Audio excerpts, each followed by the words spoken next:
Right. Department of Signs and Wonders. Department of Signs and Wonders. World A, World B. All right. High time to do the responsible thing and explore the wild hypothetical of a potential rupture point between the World A and that of World B. Obviously, I grant that yes, of course, without question, taking seriously the potential of such a position as to a rupture point existing whatever between the conceptual model of two worlds independent from one another, on top of the hypothetical stance that I happen to be some manner of a proxy vector who was cogent of this rupture via the catalytic event of a coming down headfirst on the Green River rocks, resulting from not pushing far enough from the edge of the cliff when I jumped. Well, this position is a perfect example of pathology such that ought to raise alarms, obviously, and of course, pathological reality tunnels, to put it politely, is indeed a kind of viral pandemic on the rise, and I agree that the good sense that policing oneself as to such pathological thinking and behavior is profoundly important discipline to maintain. Agreed. Even perhaps more so the case when one's own pathology is not occasioned by foaming at the mouth and going quite starkers during the full moon. That is, to grant such pathologies a seeming place of stable, cozy shelter in the midst of one's day-to-day normalcy is even the more bizarre. I get it. Nonetheless, we shall proceed and let it be. I fully understand that data alone is not evidence, nor is evidence alone proof.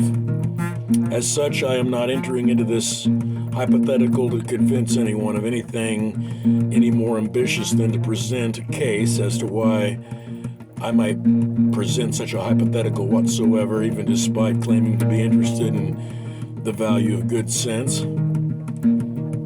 World A, World B. Firstly, the necessary question. If indeed that failed dive from the cliffs is to be taken on as a catalytic rupture moment which divides one world, World A, from another, World B, what was it that seemed to me so distinguishable to lend this hypothesis any measure whatsoever of gravity? Not a challenge to answer, but certainly anecdotal, but let's get into it. Firstly, a bit of background to establish a baseline. If one follows my content here chronologically, it ought hardly be of much of a revelation that I might be prompted to gravitate and navigate much of my time and attention and find it a kind of comfort, in all honesty, amid, broadly speaking, fringe culture topics, interests, and much as a result of my experiences, interests, curiosities, and natural talents, this fringe has become a kind of home base, and especially after first plugging in my first PC back in the late 90s. Ufology, the paranormal, conspiracy, etc., as happens, wasn't until after 2012 that I took a more active interest in topics related to esoteric and occult content, but I took to it quick and had reason to proceed with an open mind and experiential stance, such that explore the conditions such that struck me as having curious results and so on. It quickly became, as so many fringe interests tend to do, that is, became an obsession, something to pour myself into and provide for inspiration and a sense of being onto something that, can certainly limber one's headspace and become the adult equivalent of playing with toys.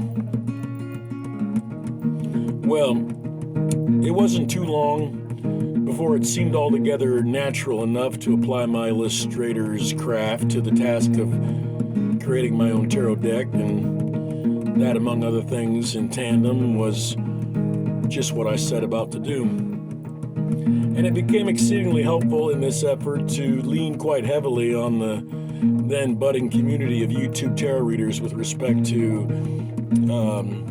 learning and getting a better grasp of not only the meanings and associative correspondences of the cards, but how each reader used these spreads to tell a story. It wasn't before a rather significant amount of my time and attention had become dependent on this content that these tarot readers so tirelessly provided, and I watched it in real time as the community grew and thrived.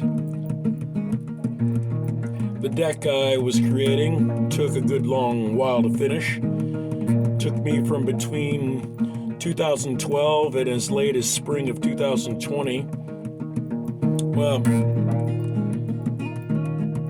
as happens, from between roughly March of 2012 to Lionsgate August 8th of 2019 and that dive, well, I hadn't in all that time, even despite my obsessive time and attention and open mind, etc., had any reason to feel as if I had yet to click on a tarot reader's content, such as showed up in my recommendations or that I subscribed to, that struck me as being, quote-unquote, gifted.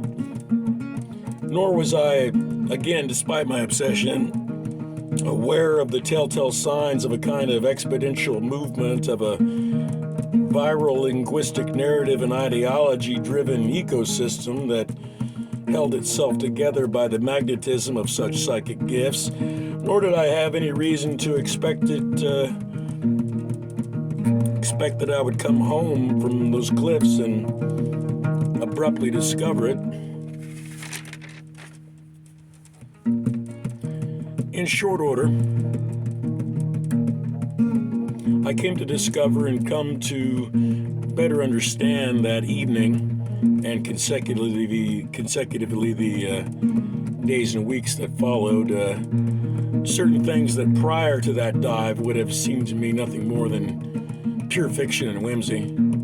Just as, for instance, and hardly a small one, that like as I've said, the media of audio-video is a medium of least path resistance that facilitates psychic connectivity such that is not restricted by conventional linear distance nor time. That is, for certain individuals past a certain threshold of abilities, they can very easily engage with individuals who exist in a future and at a distance far removed from them, and vice versa. That's just one example of phenomena that was abruptly so news to me in the hours following that dive. The fringe ecosystem, though, the community,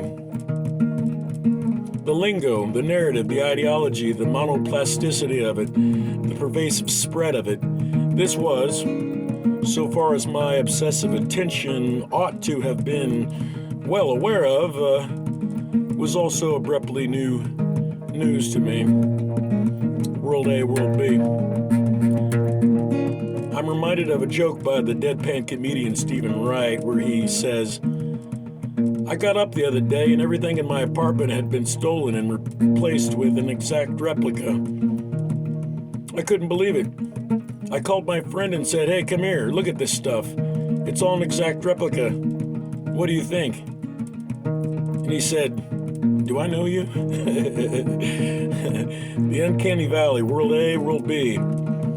Very much alike, sure. Very different. Sure, I could go on, elaborate for hours as to the minutiae, the nuance that was facilitated, this hypothesis, all of it equally anecdotal, equally alarmingly subjective, pathological, all of it just as laughable to expect most anyone of sense to entertain. But yeah, that's where I live. This little pinch between the corner of main character Boulevard and Imposter Syndrome Street. Venturing too far in either direction is like a self-inflicted gaslight effect. World A, World B. So far as World B goes, well, I'm a tourist. I stick out. I don't belong. I set off intruder alerts. It doesn't add up. I'm a nobody, a nebbish, unqualified, a bug in the ointment. And so sure, I isolate. I stay at the back of the room and watch. I lurk. Near about everything I do is a kind of flaw. It's off the mark this way or that way. And because, hope this is not news to anybody, but because surveillance and intelligence is less interested in antiquated gadgets and more interested in consciousness, etc., I and others are being watched like mice in a maze that follows us wherever we go. It creates a curious low-level alarm, a mild adrenal noise that never entirely goes away. It's a curious adjustment.